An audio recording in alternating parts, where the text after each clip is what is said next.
Oi, aqui é o Padre Arthur do Clube de Leitura Mãe Amável e esse é o segundo vídeo da nossa série sobre São Pier Giorgio Frassati, em que nós estamos acompanhando um resumo dessa obra, Meu Amigo Frassati, de Rafael Menegassi Taniguchi, que é um livro muito bom sobre esse santo jovem que foi canonizado no último dia 7 de setembro, no ano de 2025, junto com São Carlo Acutis. E nós falamos no nosso primeiro vídeo um pouquinho sobre a sua infância, sua formação, um pouquinho sobre a sua personalidade. E agora nós vamos tratar um pouquinho mais sobre como ele era e sobre suas virtudes de um modo especial. Né? Então, uma das coisas que se destaca na vida dele é a sua grande alegria. Sua tia Helena dizia que ele sempre estava feliz com tudo. Né? Ele gostava de ir a teatros com os amigos, ouvir música, ir ao cinema. Também gostava de ler. Né? Ele lia São Tomás de Aquino, lia Santo Agostinho, lia Shakespeare, Virgílio, Foscolo, Heine, Goethe. Gostava de falar sozinho, gostava de decorar os poemas de Dante Alighieri. Era uma pessoa muito espontânea. Sabia falar sobre vários assuntos, não era uma pessoa de assunto só. Falava sobre os doutores da igreja, sobre as encíclicas papais, sobre livros, arquitetura, poesia, música, política, línguas, marca de cachimbo, que ele gostava de fumar, de charuto. Né? E gostava de viajar, viajou várias vezes pela Europa. Passou alguns meses na Alemanha, né, quando seu pai era embaixador lá em Berlim. Ele gostava bastante de Berlim. Né? E lá ele encontrou um padre que o ajudou muito, né, na questão da caridade com os pobres, né, que é uma das marcas mais fortes da vida e da espiritualidade do santo, né, do Frassati. E normalmente ele gostava, né, uma coisa interessante, quando ele fazia as viagens dele de turismo, né, ele gostava de visitar os pobres dos lugares, né, ir nos lugares, nos bairros pobres das cidades que ele visitava. Ele era uma pessoa de um temperamento forte, não temia expor suas ideias, e às vezes acabava gerando um certo incômodo com seus pais, né, porque seus pais eram pessoas políticas, etc. Então, embaixador, né, diplomacia, então às vezes isso incomodava um pouco. Né? Ele detestava essas coisas, né, das recepções diplomáticas e festas, etc. Quando ele estava em Berlim, ele gostava de escapar do palácio, né, onde ele morava, da embaixada, para visitar as fábricas, né? Aí ele fez amizade com esse padre alemão que eu falei, padre Sonnenschein, ou alguma coisa assim, não sei se pronuncia assim exatamente. Esse padre chamado São Francisco da Alemanha, ele tinha um grupo de operários e estudantes, né? Que era uma coisa, né, visando ajudar os pobres, em que ele fazia o quê? Ele juntava ricos e pobres, justamente como uma forma de combater a luta de classes, né, esse conceito marxista de luta de classes. Certa vez o Pier Giorgio chegou em casa sem casaco, né, e o pai criticou ele por não estar vestido adequadamente, porque estava com frio de 12 graus negativos. E o Pier não se explicou para o pai, né? Ele só se calou, mas o que ele tinha feito é que ele tinha dado o seu casaco para um pobre na rua. Toda vez que ele voltava de casa, sua mãe reparava que ele voltava sem dinheiro, né? Os pais davam dinheiro para ele ir para a rua e ele sempre voltava sem dinheiro nenhum, nunca sobrava nada. Né? A mãe ficava meio assim, achava estranho, né? Achava que ele gastava qualquer coisa. Só depois, né, por meio dos amigos, que a família vai saber que ele doava tudo para os pobres e mais. Que nessas viagens ele só comia uma vez por dia para sobrar mais dinheiro para dar para os pobres. Né?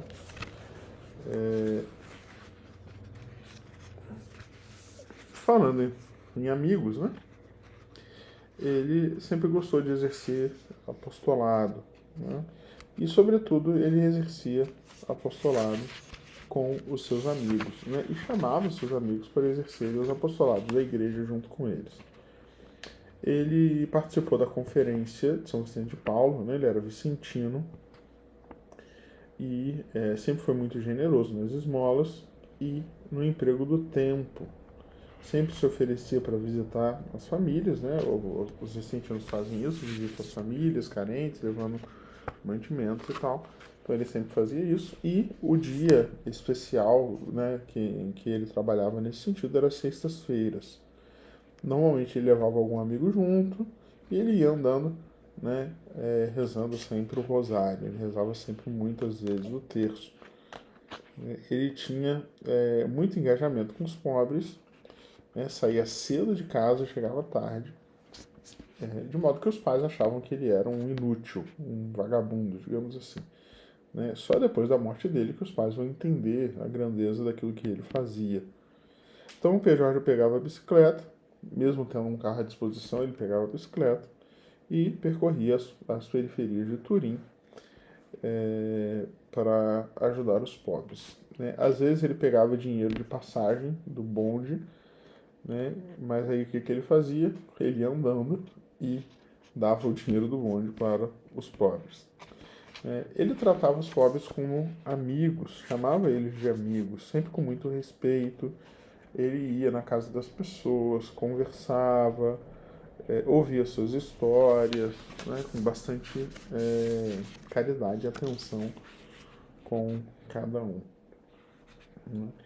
Quando chegava na época de férias, a Itália nas férias é muito quente, as pessoas vão viajar, né, para as regiões das montanhas ou para a praia. Ele gostava de ficar em Turim, né, porque ele sabia que as outras pessoas que também ajudavam os pobres viajavam nessa época.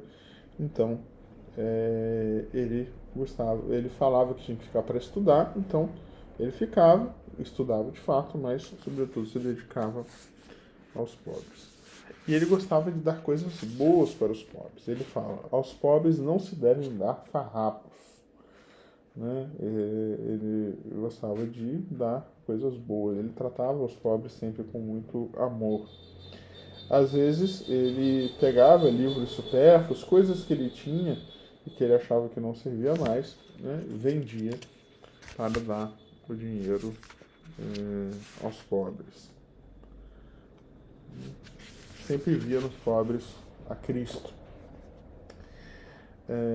Frassati era também uma pessoa de convicções muito fortes, muito firmes, né?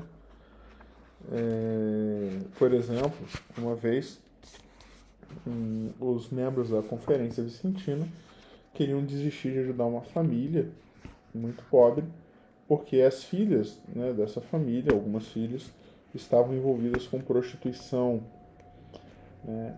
E ele dizia que caridade não é moralismo burguês de esmolas. Né?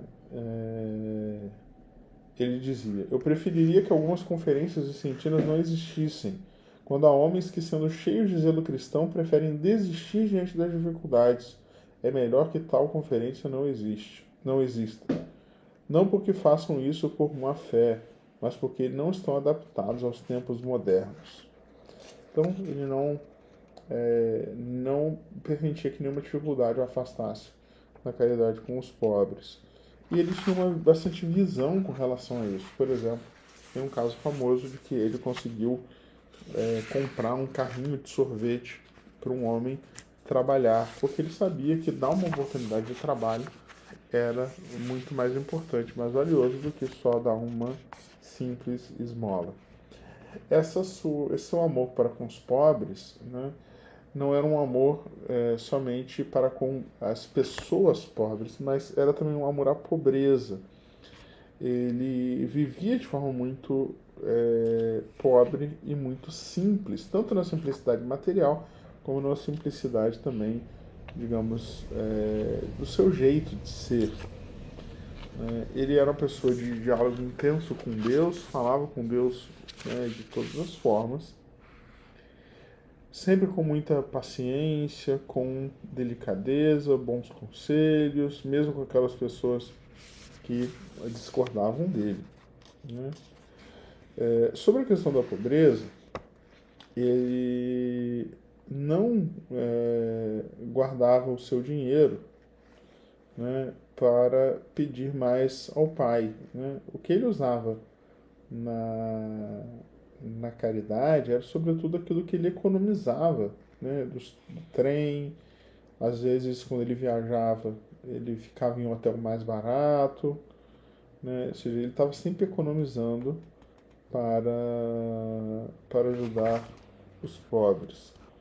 Certa vez perguntaram para ele por que queria de terceira classe nas viagens, né? Já porque ele tinha uma família muito rica, ele podia ir de primeira classe. Ele dizia: eu vou de terceira classe porque não existe a quarta classe. Se existisse, eu ia de quarta classe. Ou seja, ele ia na mais barato que tivesse.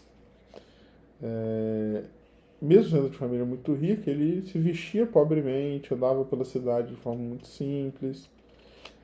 Muitos dos pobres só descobriram que ele era um frassate, ou seja, um rico, no dia da sua morte.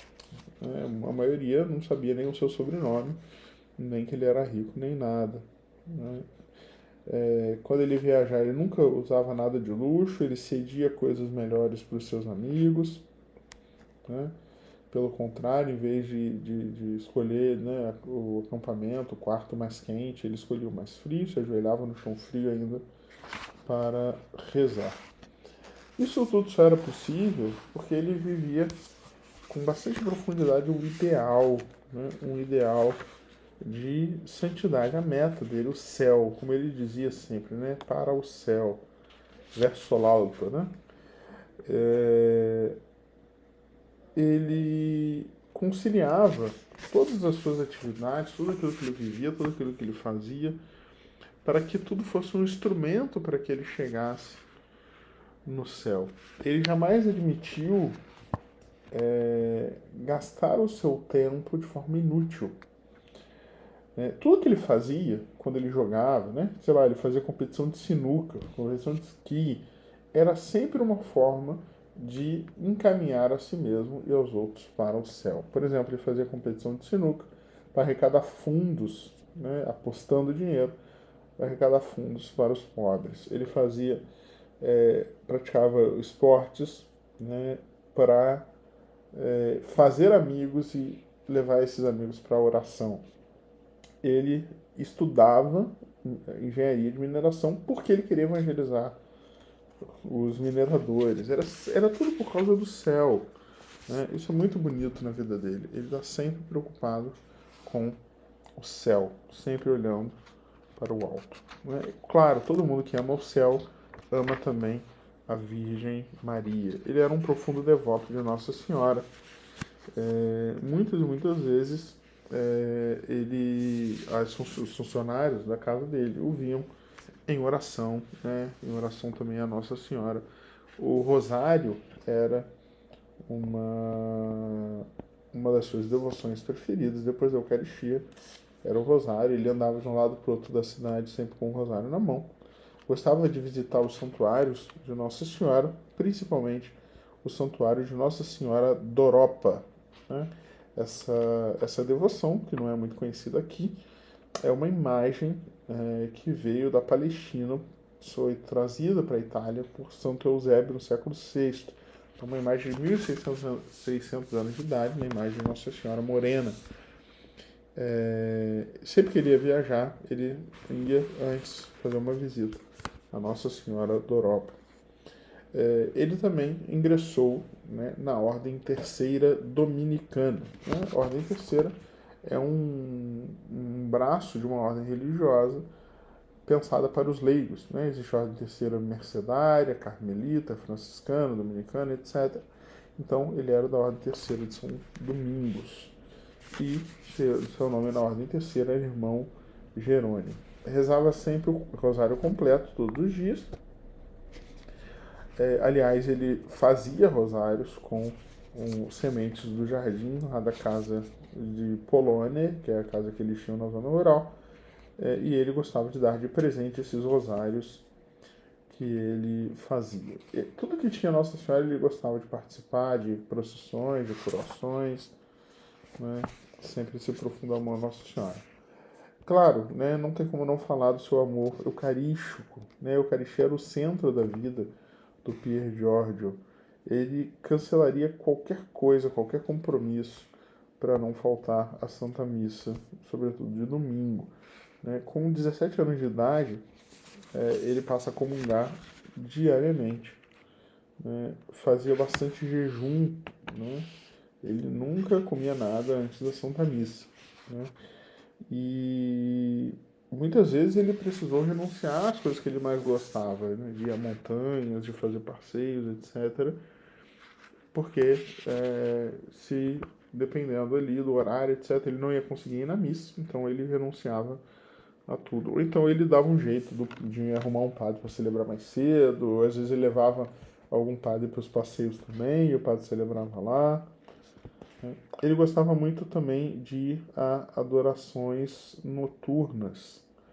Né? Nessas adorações, vigílias de adoração, ele permanecia ajoelhado e imóvel durante longas horas. E quando ele ficava cansado demais, com sono, ele levantava, ficava em pé, recitando o rosário silenciosamente.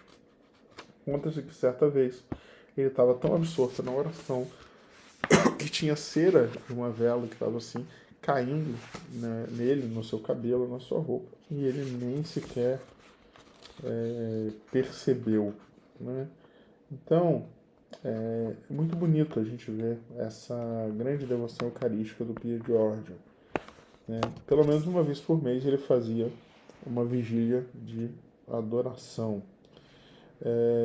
Um outro costume que ele tinha era rezar 15 minutos antes da missa e 15 minutos depois da missa, de ação de graças. Né? 15 minutos de preparação, 15 minutos de ação de graças. Comungava todos os dias de manhã, ajudava a missa, né? Arrumava o altar para o padre, fazia de acólito. Né? E alguns padres diziam que ele permanecia tão imóvel na sua ação de graças que parecia não estar na terra. Né? Muitas vezes foi visto que ele saía da ação de graças com o rosto banhado em lágrimas, né, na sua oração. Se confessava 2 ou 3 vezes por semana e fazia com frequência direção espiritual com alguns sacerdotes. Um dos padres que o acompanhou dizia que era preciso impedir o Frassati de se infligir duras penitências, porque ele sempre queria fazer bastante penitência.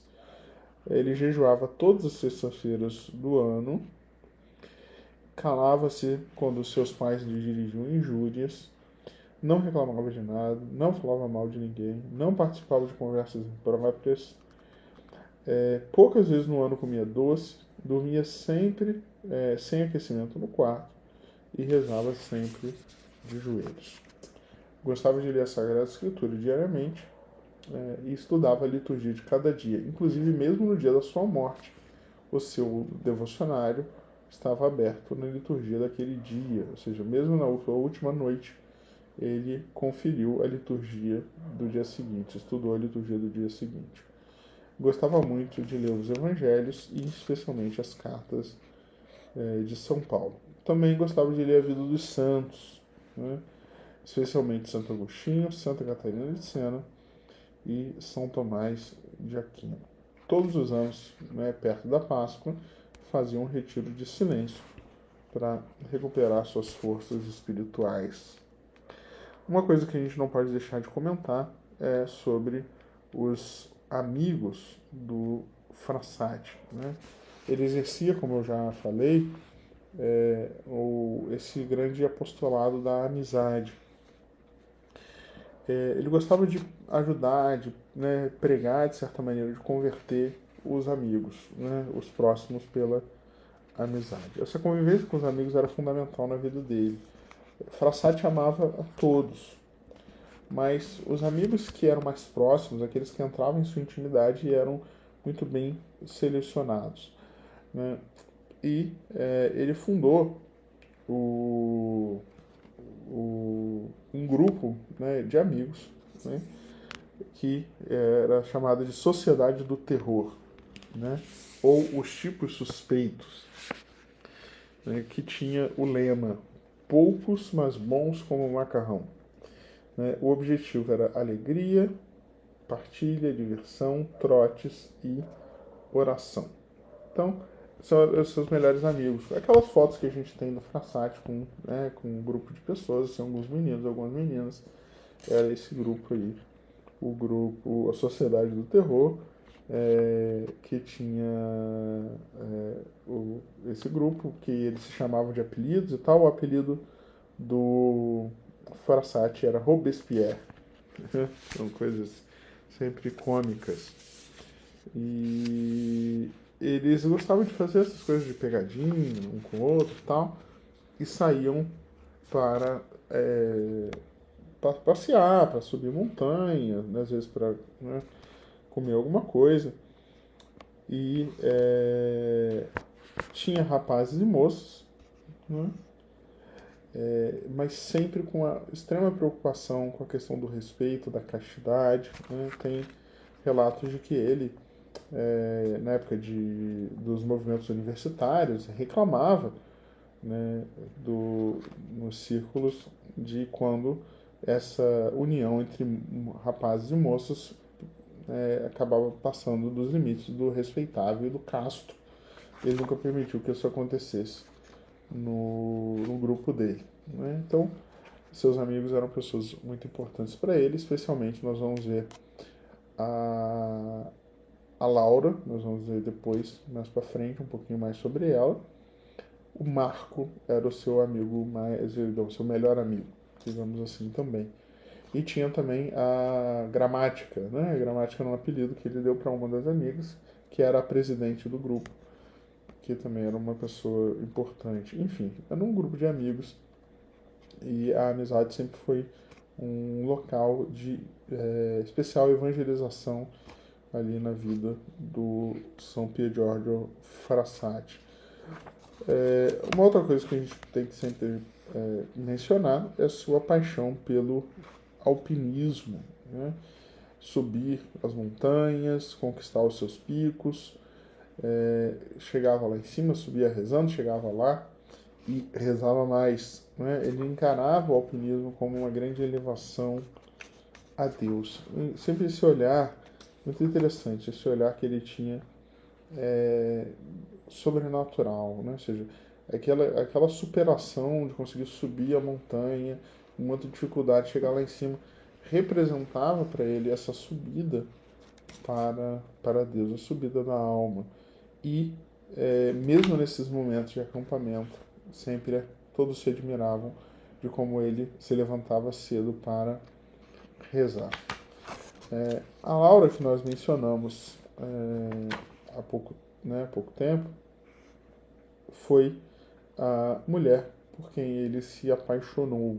Né? Ele tinha um sincero e especial afeto por uma garota chamada Laura Hidalgo, que era 3 anos mais velha que ele e que era órfã, muito pobre.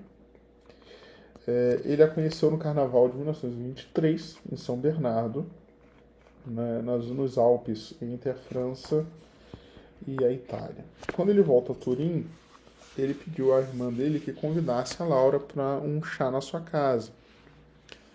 E ela vai. Só que ele percebe que sua mãe não gostou muito da Laura. Né? Com isso, né,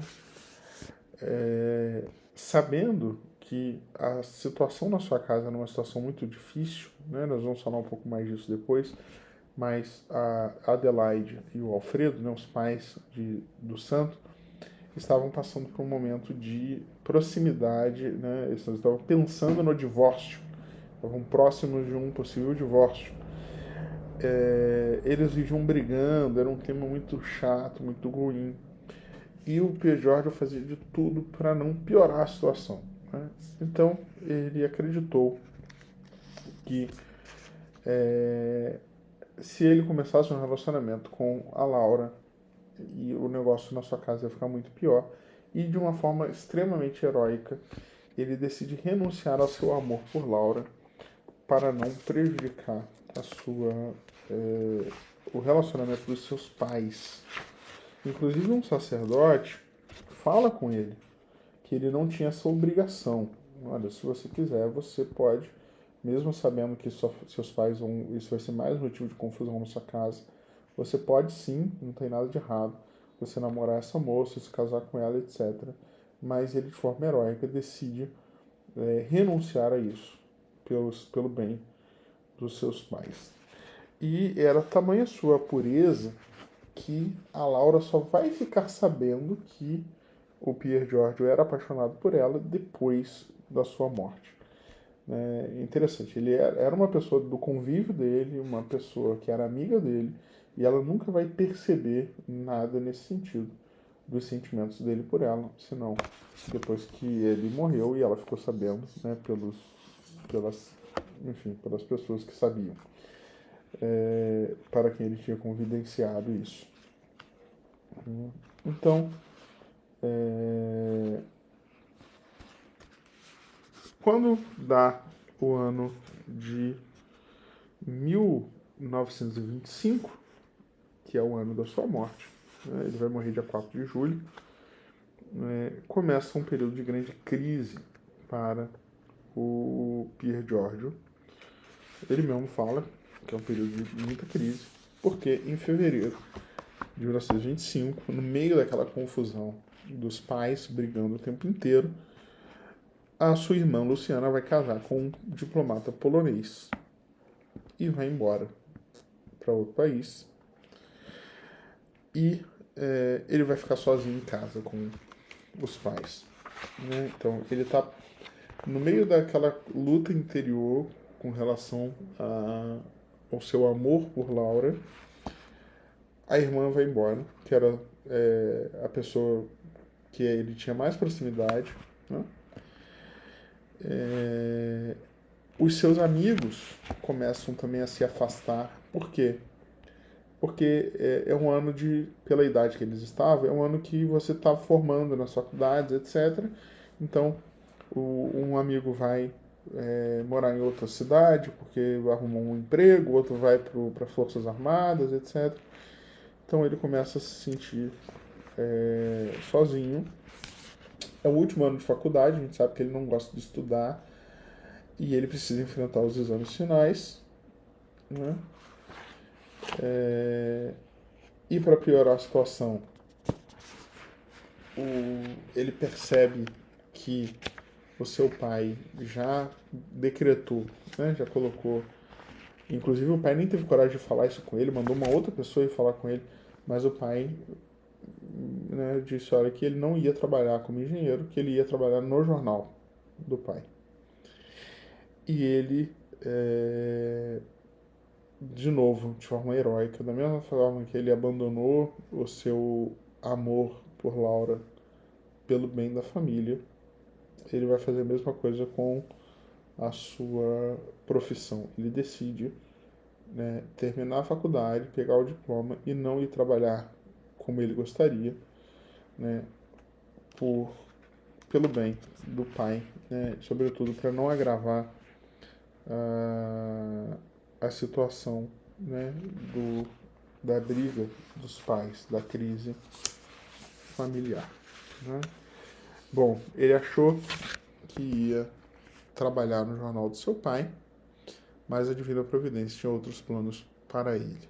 E no próximo vídeo, se Deus quiser, nós vamos contar como foram os últimos dias do Pierre Giorgio, que no meio de toda essa turbulência, de toda essa crise, né, vai ficar doente, né, de uma doença muito incomum, né, e vai pegar poliomielite, né, a paralisia infantil, que raramente acontece com uma pessoa adulta, mas que vai ser a doença responsável pela morte de Pierre Giorgio Frassati. Então, então a gente continua no próximo vídeo, se Deus quiser. Deus abençoe.